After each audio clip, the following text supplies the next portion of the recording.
Hello everyone and welcome to this episode, the work-life balance one of the Women Talking About Learning podcast. I'm Andrew Jacobs. We've wanted to cover this topic for a while and we're keen to discuss the evolving concept of work-life balance. We know how subjective this topic is and it varies from person to person, influenced by individual experiences and responsibilities. So, to discuss this further, we have two amazing guests to share their own experiences and have found a way to get a work-life balance which suits them. Our first guest is Kim Edwards. Kim leads several of Getty Images learning and leadership initiatives, designing meaningful and memorable learning moments for 1,800 employees globally. As Director of Culture and Development, Kim is focused on developing people managers' capabilities and communication skills, and coaching and consulting with teams for success. In her spare time, she enjoys being a mum, mentoring other mums via Mental Mums, playing netball, reading, gardening, and learning yoga and Pilates. Our second guest is Kavita Brown. Kavita is the owner and learning director for LDG Training. She's a highly experienced independent trainer, facilitator, and learning and development consultant, having worked across various sectors. Kavita has significant experience in a range of people roles across L&D, HR, recruitment, and organisational design. Kavita is passionate about empowering change, transformation, and growth in a fun, creative, and inspiring way. Recorded in April of 2025, this is Women Talking About Learning. This is Kim and Kavita talking about work-life balance. It's so nice to meet you, Kavita. I'm looking forward to our conversation today. I'm excited for this one. I think this is such an important subject. It's something that is so needed to talk about at this stage, definitely. Definitely. And work-life balance means something different to so many people, doesn't it? Yeah, I think it's very, for me, it's very subjective. Everybody's different. Everybody's unique. Everybody's life experience is very subjective to them and what they're currently experiencing as well. So I think when we talk about work-life balance, of course, if we get into the subject of, making those broad kind of like generalizations about different generations or women, for example, but I do feel it's very subjective and very unique for an individual. What's right for one person may not be right for another person. And I know that from my own experiences and background as well. And it can evolve as well, can't it? I know that it's looked different, felt different for me over time, depending on where I am in my life and what my expectations of myself are and what my responsibilities are in life too. Have you found, Kim, that through experience, so as an example, if I look back to my younger years, it probably work-life balance to an extent when I first, got into my career and started to my aspirations grew, etc. It was very much work, work, work, work, work kind of thing. But actually, as you gain that experience, have you felt that actually you feel more confident perhaps addressing work-life balance? Yes, definitely. I feel like in my early days in my career, work wasn't necessarily more important to me than it is now, but I did have different aspects to my life, and I guess I had more time in a way to devote extra time to it, which in hindsight wasn't particularly healthy for me. Um, and that has changed over the years, and I think I've grown in confidence with setting boundaries Yes. and knowing how I can contribute well and what's good for me, what keeps me healthy and well and able to, I guess, meet all the kind of demands in my life, not just work. Yeah, absolutely. I guess I know more about Yeah, I what think I you're right when need. you said that is grew the confidence and setting the boundaries. I think that's sort of something for me through experience that I've kind of learnt more to say no, learnt Mhm. more to set those boundaries and really identify actually what is important. And I just think for me personally, that's just come from that life experience Mm. that we have. I feel, so to speak, less intimidated speaking to senior managers or directors or etc., CEOs to address work-life balance than what I used to. And I think that's just an age, maybe perhaps potentially it's an age thing as well. Don't know. And I think perhaps experience in our career as well, right? Because I do feel better at my job now. I have more experience, and I know I can get more done in less time. I am more productive nowadays, and that has shifted for me in recent years too. So I'm confident that if I have to say no or set boundaries or take time away, well, I'll get my work done Yeah. somehow. Absolutely. Yeah, absolutely.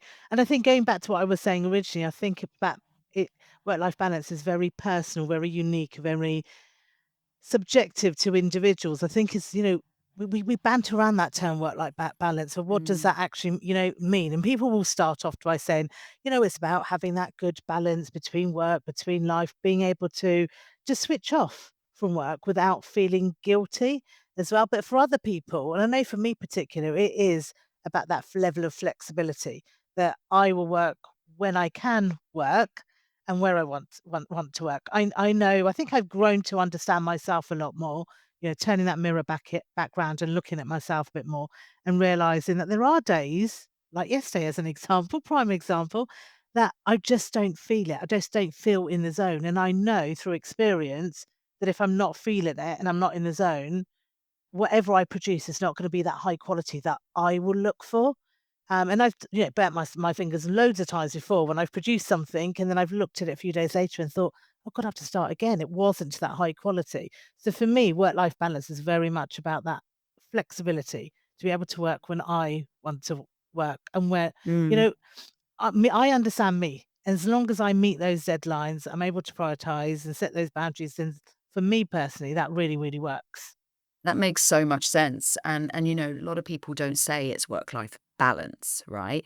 Some people call it work-life alignment or integration, even navigation, blend. Like I do think it's just life, right? And there is actually a quote by um a yogi guru type guy. I heard this recently because I attended a wellness seminar at a conference I was at recently.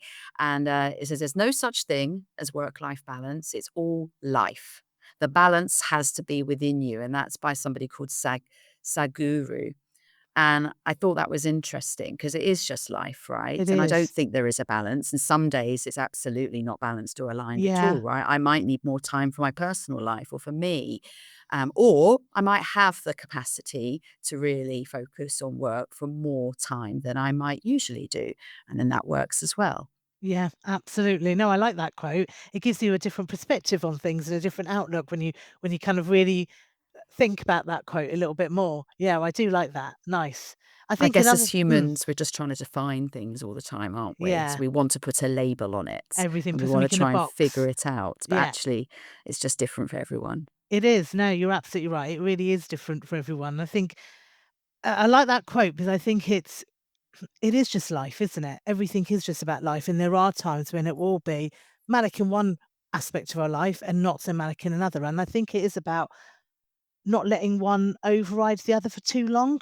Maybe that's where the balance part comes in, to kind of try to maintain that balance and to think what works for me, and then equally what's impacting me with my stress levels and my well-being, with my, I don't know,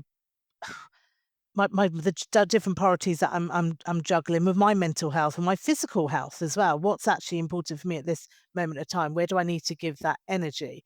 So do you think, because I have got a thought on this, but I'd like to hear your thoughts, Kim. Do you think when it comes to women that we are sometimes our own worst enemies when it comes to trying to balance everything and juggle all those plates?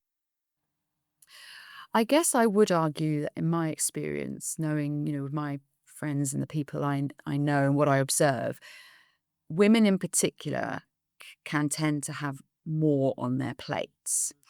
And that's a sweeping statement there, but I think if we choose to become a mother, then we often bear a significant load of that, right? Whether it's just the pregnancy and the birthing or the being the perhaps default carer and perhaps taking a hit to our careers and then perhaps taking on more of life admin or the admin around or the mental load around our children. I don't know, but of course there's these traditional roles, isn't there, that I Yeah, think still have an effect. And then now of course we're told that we can or should have it all, and so we're lots of us are striving to have a career as well. And I guess it just seems that there's just a lot in our heads all of the time. yeah, So that's why I, in particular, perhaps find it harder to have a balance of everything in my life harder than, say, my husband does. Um, I feel like I'm often thinking of more. More, yeah, absolutely trying to balance it. I think you're right. I think there is that society expectations, those traditional gender roles are still embedded somewhere amongst us all, aren't they? You know, that uneven distribution of household responsibilities. Um, but I think sometimes maybe perhaps more than men, and I can't speak on behalf of men, but if we just try to generalize a little bit here, I think women who are potentially first time mothers or even single parents almost have that sense of guilt when it comes to that work life balance. And I think I feel sometimes we are our own worst enemies as well. And I think sometimes, and I can again only speak for the women I'm surrounded with, but I think sometimes we do struggle to say no. um, we equally struggle with, actually, if I just want something done right, I'll just do it myself rather than ask somebody else. So if it's a simple thing of cleaning the kitchen, for example, actually, why am I going to ask the other half or somebody else? I'll do it myself because I know it'll be to the standard. You know, when I'm doing the laundry, when I'm not going to get the kids to do it because they're not going to do it properly, they're going to mix something up. I'll do it myself. So I think we sometimes struggle with that. I think we sometimes struggle with asking for help and asking for support. I think I'm definitely guilty of that, almost thinking my husband's telepathic and be able to read and see the signals that I need help, but I'm struggled to ask for it. And equally, I think sometimes generally women do think that having that me time is selfish. Going back to your point, Kim, of that women can have it all and do it all. So actually me time is selfish. Don't know if you've seen that. So I'm probably an example of someone who's been working very hard on carving out time for me and saying no to things, and trying to figure out what I need from life. So I've got a quite an interesting experience of how my work-life balance has evolved over the last 5 years in particular. So, um, I had my first child in February 2020, right before the pandemic. So my whole experience of parenting initially was very much framed by that experience and the isolation there.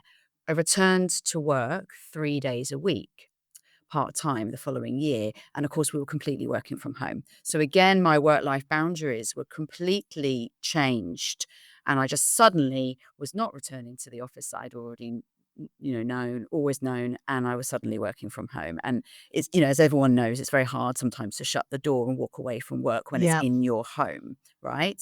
And then I went on another maternity leave, and I returned 3 days a week again, but actually, um 6 months later, I knew it just was not working for me. 3 days a week, that balance between work and life and parenting and work, and something wasn't working. I was pretty unhappy, and I didn't feel like I was good enough at either job, being a parent and my work. And I did, as you said, had a lot of guilt around all of that.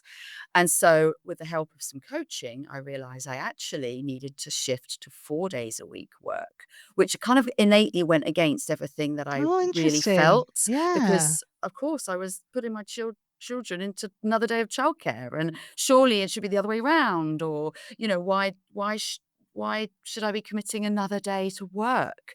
But it's exactly what I needed at that time. And now I work 4.5 days in 4 now. Previously it was 4, and it works for me. And I feel like I have a Wow. nice balance of time with my children, and I can commit myself and do my work, my work job, better.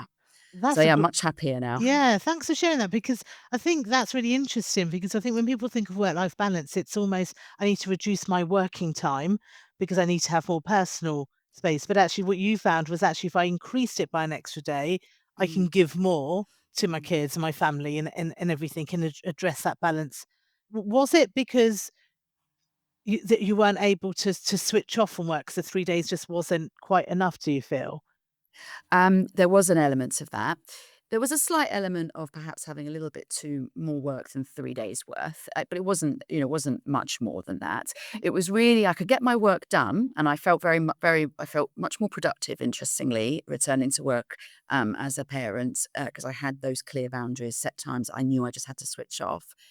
Um I felt like I could get my work done, but I couldn't really contribute to anything else. So all those other conversations that take place at work, the groups that you're perhaps in, maybe you're volunteering for something, maybe you're mentoring someone else or coaching, I felt I didn't have time for that. I missed that element of work, I guess more the social side.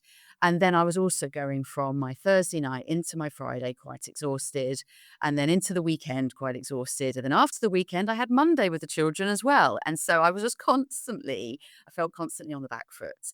And now, working Monday to Thursday, I leave my weekend, I'm ready for my Monday. Maybe I'll Yeah, take it a little slower, to ease myself into it, but I feel refreshed. I also have more time in my working week now to spend a day in the office. And then I also go into my Fridays feeling, nice. excited to spend time with my Time, kids. yeah. You're able to separate the 2 and able to give it all for both sides of it, your work and your personal life as well.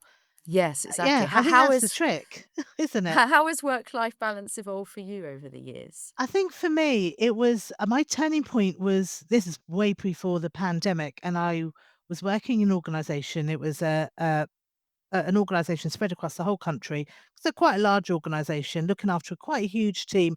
Geographically, we were very dispersed, so that was an added element. We weren't all working in the same office, and I was managing. And every evening I would come home, spend a bit of time at home, obviously still cook dinner and do everything, but I'd always go onto the laptop. And to me, it wasn't an issue. I was watching TV with the other half while I was working. I'm still here, I'm still present. And then at weekends, I would always make sure that I was logging on. And it wasn't until quite a bit later that the other half was like, "This has got to stop." But for me, it didn't feel like it was impinging on my personal life because I was still in the house. I was watching TV or doing whatever or in the garden, but I was just had the laptop, so I didn't understand the issue, to be honest with you. And I'm not quite sure what happened. I still can't put my finger on exactly what happened. But I remember coming home from work on the Friday, and I said to the other half, "I'm not going to log on tonight, and I'm not going to log on this weekend." And I didn't. And I just did feel a bit like, "Oh my god," but then I really realized, "Oh my god, I yes, I've been physically there, but I haven't really been present." And I've missed out on, other things that were going on or other communications that were going on, etcetera. Now with experience, I look back at that time, and it was definitely the best decision I made.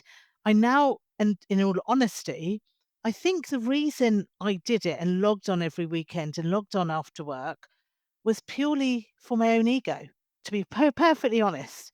I was now looking back on it, I was feeding my own ego and I was saying to myself, if I don't, this is going to happen. If I don't, oh my God, what's going to happen on Monday though? But what about my team? They need this. What if somebody emails me? What, et cetera, et cetera. And actually, now with experience, I can say all you did, Kavita, was feed your own ego. You kind of made yourself into this great person. And that weekend, that Friday and that weekend when I didn't log on Monday, I was a bit petrified, thinking, "Oh God, what's gonna happen?" And nothing happened. The business still ran, the services still were successful, my team was still happy. So I literally was I think I was just, my own worst enemy, doing it for Mm. myself, and that really became my turning point, like, okay, there you can switch off. You can still have it all. You can still succeed in life and have your career aspirations, but equally, you can get this, balance really right as well for what feels right for you.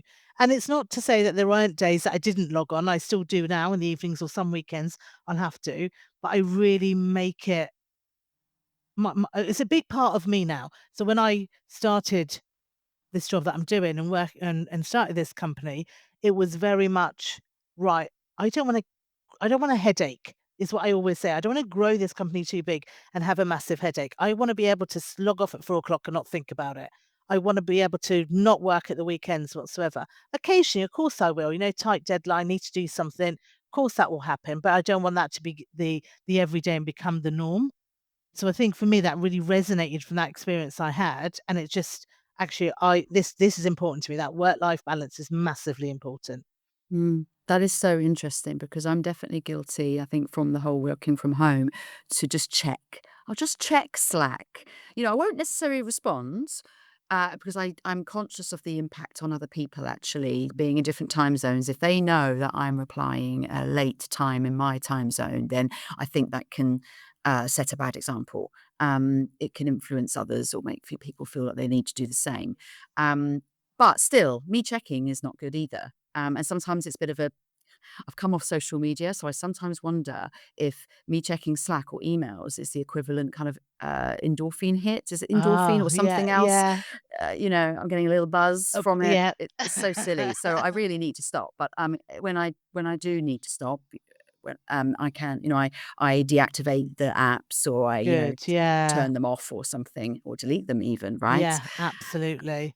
Absolutely. I like what you said about that leading by example, people, especially people in different teams, time zones as well. But I think if you are a leader in your organization, I think you can really set that good example to really support your team, maybe even junior members of your team, to really look at their work-life balance, because they will, you set the tone, you set the culture. People will look up at you and think, oh gosh, if she's replying at 7 o'clock at night, that means I need to reply. If you're not leaving the office at X or Y Z time, that means I've just got to hang about for a little bit, because it will make me look bad, as if I don't care or I'm not as committed because my Mm, leader's not doing it. If you're not taking your lunch break and you're just always sitting at your desk eating your lunch, which we've all been guilty of, I'm sure, and you're eating your lunch, that means I need to do that as well, because it shows I'm committed, it shows I'm loyal. I'll get that next promotion. So I think junior members of staff definitely look at the leaders in their organization, and you can really make an impact on people's work-life balance as well. definitely. It's something my team talk about a lot, and we're Good. encouraging more of our people managers across the business to have those conversations with their teams. My team are very transparent about how we spend our days, and we have, a series of commitments for the week. But if someone is stepping away for doctor's appointment, something to do with their children's school, they need a self-care something or other, they're doing sport at lunchtime, they need to end early, fine. We're not listing everything, but we just give each other a heads up when we're not available. And that is, and there's no expectation to make up the time either. There's just a feeling that you get your work done, however and whenever you can. And that's something, it's in line with my companies. We have flexible work principles, which of course is so aligned to this topic. And we just have a list of things that are important to us, like collaboration, but life being first. We often say life first or family first. Nice, like Um, it. we talk about individual flexibility. So, for example, everybody here can work hybrid. There's no expectation to be in an office at all. And there is a promise that that won't happen. I mean, who knows? But at the moment, we're really enjoying it. We're adults. We're trusted to do our jobs. Lots of people have moved away, and work remotely now. They live where they want to live, right? There's an aspect around, being trusted, being accountable, being respectful. There's fairness. There's a global perspective. So we're a global company. So it's just an acknowledgement of that as well. And of course, it's linked to health and safety and wellness as well. So Absolutely. that's how we view flexible work and again, like work-life balance. Yeah, absolutely. And have you noticed then, by having that introduced, that actually people, because my thought process will always be, and I know, and I can only speak from my own personal experience, when I have that flexibility and I have that understanding that actually if I need to leave early, I will. I don't feel like I have to make up the time or pull out a reason why I need to leave early. It Mm. could just be that I'm just not in the zone, not really feeling it. But I'm going to get measured on my outcome, Mhm. and go from there. But have you seen in your organization that actually people's productivity is higher because of this? We certainly haven't seen a dip. Um, and we've been monitoring that since the pandemic. I actually couldn't tell you exactly how, but I just hear, Yes. Yeah, yeah. that our senior leadership is very, very happy with how our work has continued, say, since 2019. And actually, the flexible work principles were first drafted in 2019, so before the pandemic. But of course, it became very cemented because of that experience. So yeah, no, we're just fully trusted to get our work done and to commit to our goals and Shows good, strong in leadership, I think, and as well.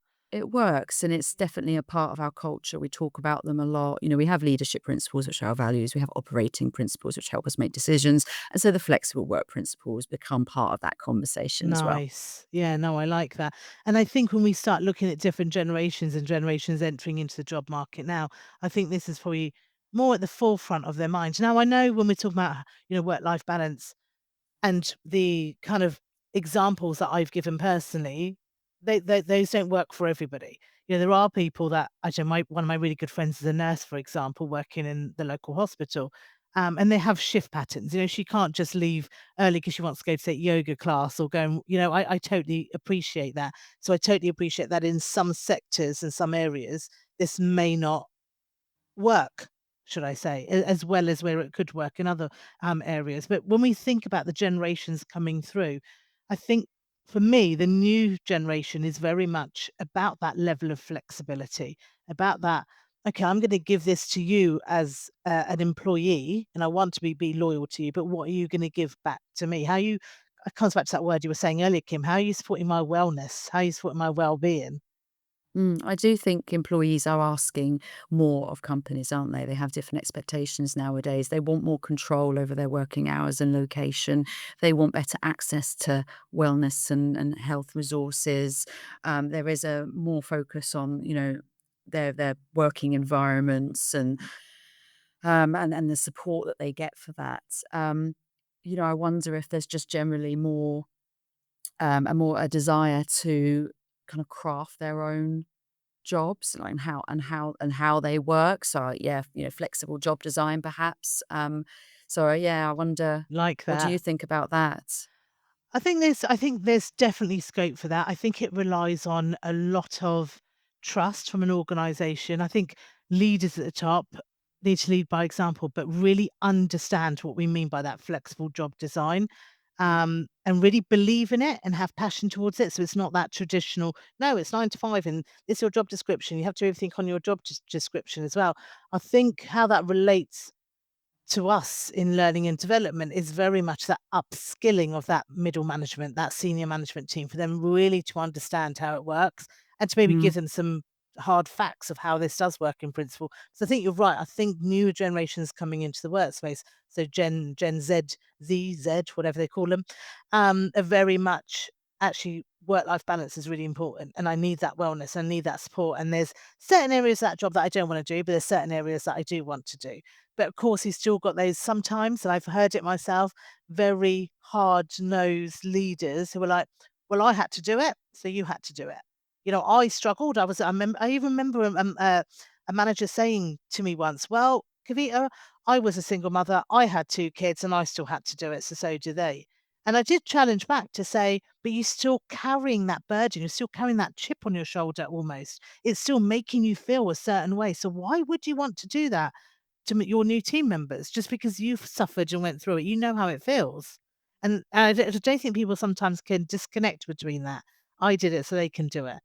The reality is the working landscape has changed, and so we have to as well. And I agree with you. I think those of us in learning and development, culture and development, organizational design, we need to support organizations and leadership to have these conversations. And of course, it does depend on what the individual does, right? The type of work they do, the department they're in, um, so on and so on.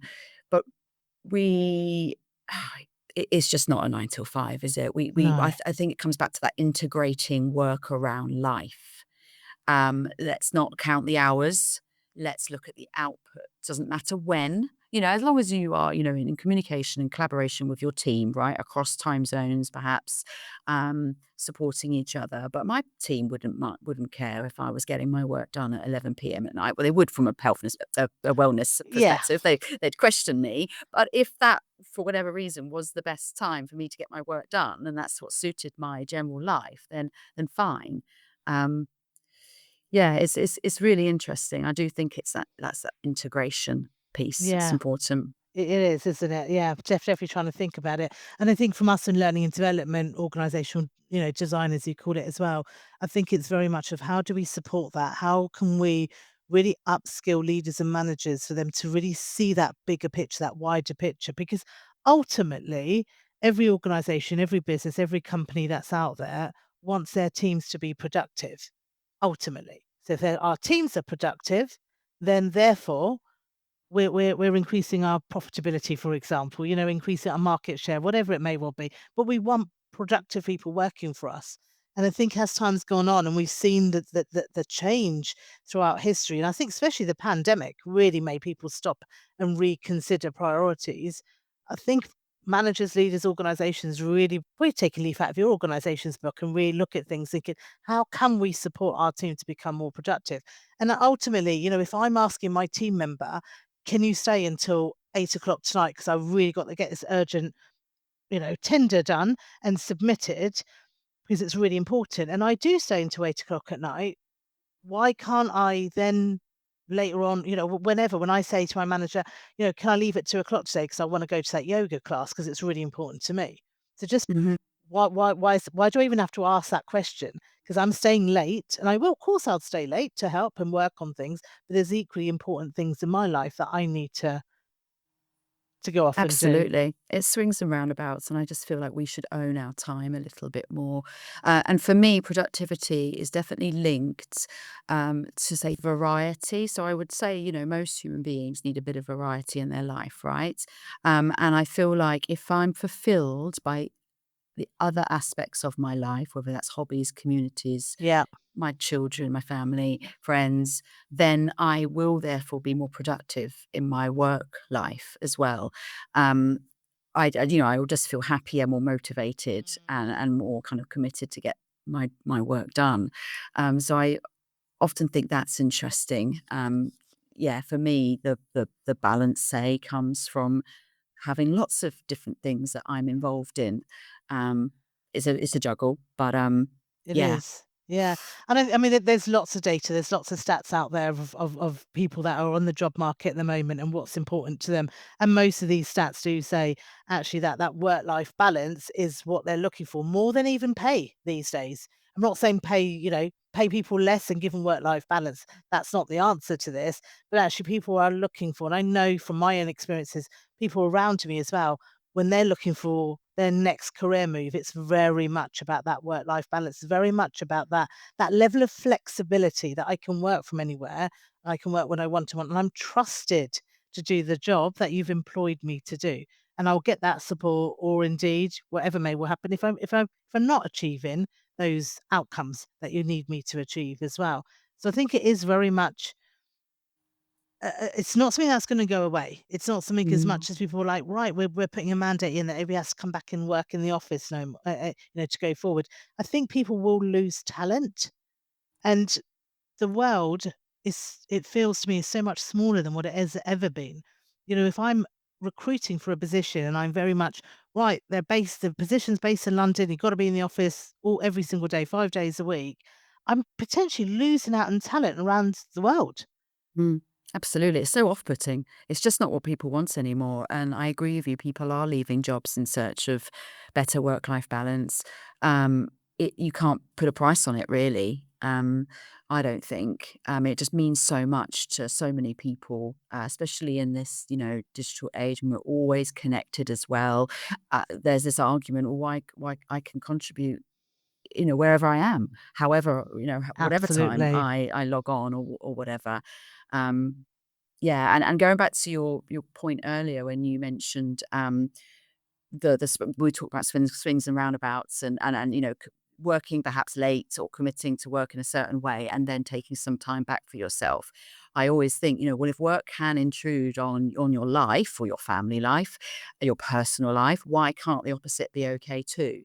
And that's what some people really struggle with, and that guilt, right? But It that's is. that's what I've been working on That very ability to hard. switch off from work and home life, which does become difficult, coming back to your point earlier on about when you're working from home, those boundaries start to merge a little bit, don't they, as well? Yeah. But I think, you know, absolutely organizations, leaders, managers can make a massive difference and really support individuals by asking the right questions to make sure that they are getting that work-life balance. What do you think we can do as individuals? Because I also think the responsibility sits with us as individuals to get that work-life balance, not just the organizations. Yeah, I think it's hard because if there isn't psychological safety in your team or in your function and then your company, then I could say, "Oh, just speak up." Well, no, lots of people don't don't feel comfortable to do that. So I do think it comes from the leadership, setting examples. I think it does help having some principles around it on a company level to really say this is what we believe in. Because then if people don't necessarily see some senior leaders, because let's face it, they do have bigger jobs and they might be working different hours, then at least they know that actually the company's got their back and that there's these principles that we all should be following. I think the actual, the managers of teams can be the ones who open up the conversation, like you mentioned, be vulnerable themselves, give examples of when they are stepping away for whatever reason, and then others will hopefully feel more confident to do the same. Yeah, absolutely. And I think for me, just to end it all, I think it's, very much just reach out and ask for that help, that support where you need it. And that hopefully will be internally in your organization, but if not, externally to get that support if you really need to readdress that work-life balance. Mm. Oh, it's been so great speaking with you, Kavita. Yeah, you too, Kim. I really enjoyed it. Can't believe the time's gone so quick, but thank you ever so much. You too. Thank you. Well, we love this episode, and it will definitely be one of our top 10 listens, if we had a top 10, of course. We could have listened to our two guests for ages because they shared such great insights, and please do let us know what you think. A massive thank you to Kim and Kavita for their time and such an insightful conversation. Their contact details are in the show notes, along with links to our website, future episodes, and our donation page. We'll be back in a couple of weeks, and next time it's the sales one. As always, thank you for listening, and we'll see you again soon.